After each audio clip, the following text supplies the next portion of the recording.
आज का टॉपिक है करंट अफेयर्स अप्रैल 2024 के, जो चलिए बिगिन करते हैं। Supreme court concerned by growing states appeal against centre. Y news, the supreme court of India has expressed concern over growing trends of state being compelled to approach it against the center. Why instances prompted the Supreme Court's caution? Tamil Nadu accused the center of neglecting the state's needs by delaying disaster relief fund worth rupees 38,000 crore. Tamil Nadu ने accused किया केंद्र को कि state की जो जरूरत है उसको डिले कर रहे हैं। डिले करते हुए डिजास्टर रिलीफ फंड का जितना 38,000 करोड़ का आसपास में जो फंड रिक्वायरमेंट है उसको डिले करा है। केरला ने एक फाइल करा है सूट डायरेक्टली सुप्रीम कोर्ट में, ब्लेम करते हुए सेंटर की इंटरफेयर कर रहे हैं उसके नेट बोरिंग सीलिंग के ऊपर। Kerala filed a suit directly in the Supreme Court, blaming the center for interfering in its net borrowing ceiling, qualified as 3% of its projected gross state domestic product for 2023-24, pushing the state to a financial emergency. तो इसकी वजह से state जो है वो financial emergency में जा रहा है। तो क्योंकि इंटरफेयर कर रहा है, केंद्र इंटरफेयर कर रहा है उसके नेट बोरिंग सीलिंग के ऊपर, जो कि 3% होता है projected gross state domestic product का।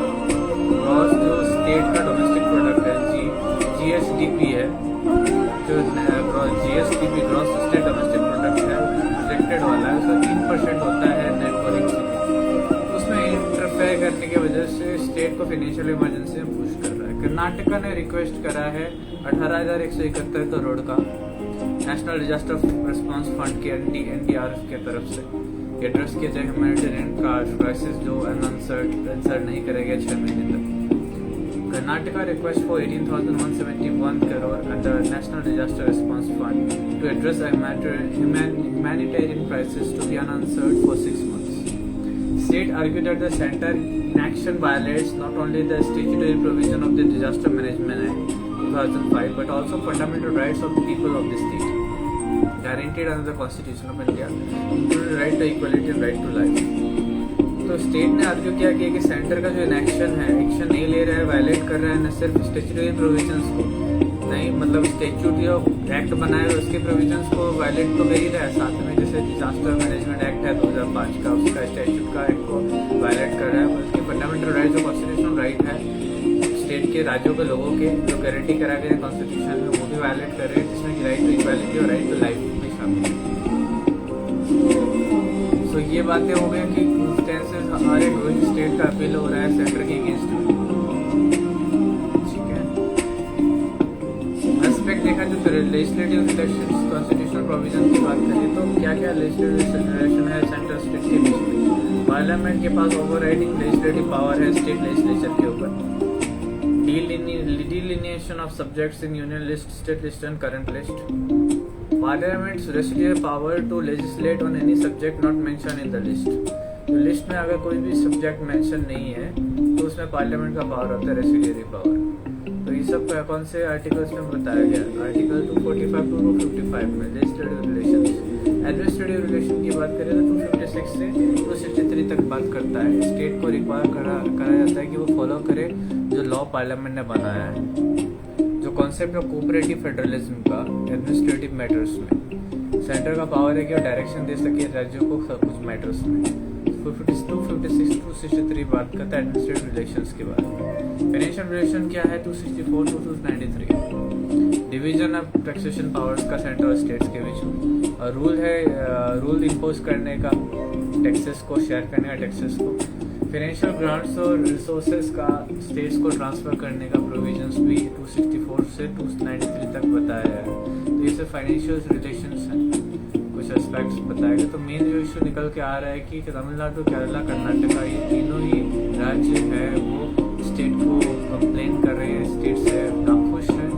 स्टेट को एक्यूज किया, सेंटर को एक्यूज किया, तमिलनाडु ने सेंटर को एक्यूज किया कि स्टेट का नीड को नहीं पूरा कर पा रहे, डिले कर रहे डिजास्टर रिलीफ फंड्स को जो 38,000 करोड़ का है। केरला जो है डायरेक्टली सुप्रीम कोर्ट में डायरेक्टली केस फाइल किया है, सूट फाइल किया है, ब्लेम कर रहा है कि सेंटर इंटरफेयर कर रहा है नेट बोरिंग सीलिंग के ऊपर जो 3% होता projected gross state domestic product का जो 2023-24 के लिए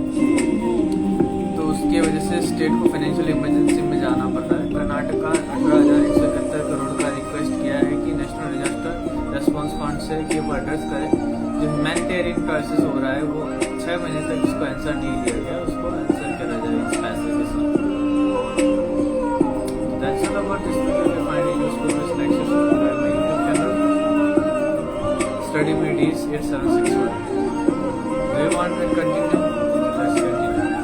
States faces several drought conditions with a significant deficit in rainfall affecting the lives of its people. What are the constitution provision for states borrowing power and dispute settlement with the center? तो constitutional यानी संवैधानिक provisions क्या है state की जो boring शक्ति है, state की जो बोरिंग शक्ति है और डिस्प्यूट सेटलमेंट सेंटर के साथ में। तो आर्टिकल 293 की बात करी जाए तो एग्जीक्यूटिव पावर है स्टेट का, वो बोरिंग के साथ में एक्सटेंड होता है। State extend to borrowing within India territory secured by consolidated fund of India. जो कंसोलिडेटेड फंड से जो भी स्टेट का है उसके ऊपर जो एग्जीक्यूटिव पावर है स्टेट का वो बोरो कर सकता है इंडिया की टेरिटरी में, जो कि कंसोलिडेटेड फंड ऑफ स्टेट है उससे बोरो कर सकता है राज्य। 293 आर्टिकल के तहत the government of India meet to में हेलो वेलकम, कैसे हो आप लोग, आ जाओ।